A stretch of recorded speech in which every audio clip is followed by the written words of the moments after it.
Hey everybody, hope you are well. We still have snow. I think most of the district still has snow on the ground, so it feels like winter. It was definitely chilly this morning. I am definitely back behind the wheel today as we in the legislature lost a long-term colleague, Kevin Ryan, who had served decades before I arrived and I'd worked a lot with him on when I chaired public safety in particular, on a bunch of issues, and he was always a source of intelligence and humor. He had the most dry, barbed sense of humor, could really skewer you, but also turn around and write you the most lovely note when you, if like a colleague who had had a loss told me about today at the corner of the state in Uncasville. So I spent almost 5 hours on the road getting to and from there. But it is like to honor someone who has been meaningful, and to take those moments was really important, and to keep, remember him for his all the things that he gave us in his service, and that we will carry with us as we go into session. It's a lens when I value the fact that I have 151 colleagues in the House, and you learn something from each and every one of them, and I learned a lot from Kevin, and I will hold that inside of me. Another feature this week, we had what are known as the fiscal accountability reports. So before session every year, in November and December, these reports are issued both by OPM, the Office of Policy and Management in the executive branch, and OFA, which is the Office of Fiscal Analysis in the legislative branch, and they work together to make sure there's agreement on the actual numbers, and then they both issue reports, and they're parallel, they're not identical, they analyze things a little bit differently. And we had that hearing this week, which is a joint hearing between the Finance Committee and the Appropriations Committee to review those reports and to help set the table for the budget conversations ahead. And we made a couple changes to the reports, legislative changes to the reports last year, which are reflected in these reports, which I think are healthy. That will, I think, allow them to be a more accurate and more forward-looking glimpse at the budget. So they did two things. In the past, they were only allowed to look at fixed costs, which is to say things that are statutory, or debt obligations, for example. And they didn't look at the non-fixed costs, and that, of course, that can present a distorted picture and make it look like we have more room in the budget than we really do. And this time we asked them also to look at our non-fixed costs and project that in the future so that we can get an idea, just big picture, how much revenues are growing and how much costs are growing, and whether they're in tandem, which they largely are, although, of course, once you start breaking into little smaller buckets, some are going up, some are going down, and we have to, take that into consideration as we tweak the budget. This is the second year of a 2-year budget cycle, so we will take a look at it given what we know now.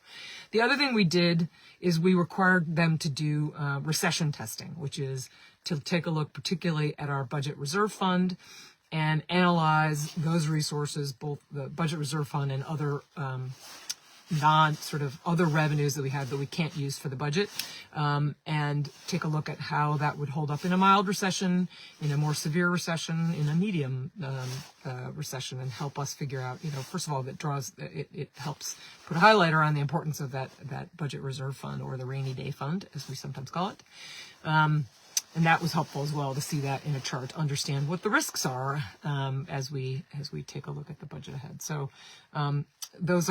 we're all starting to get this sort of muscle memory going again as we get closer to session, I'm also starting to hold lots of those 20-minute meetings with lobbyist head. The first full day of that the other day this week, and it is, like most things, it's a muscle to get that to get to concentrate on issues in 20-minute increments. And I'm doing it with the help of a new aide, who I don't think I've introduced to you in this video. Her name is Allie Keif. And I have had the great privilege of having a lot of great staffers that I have worked with in my time in Hartford, and Allie is another of those.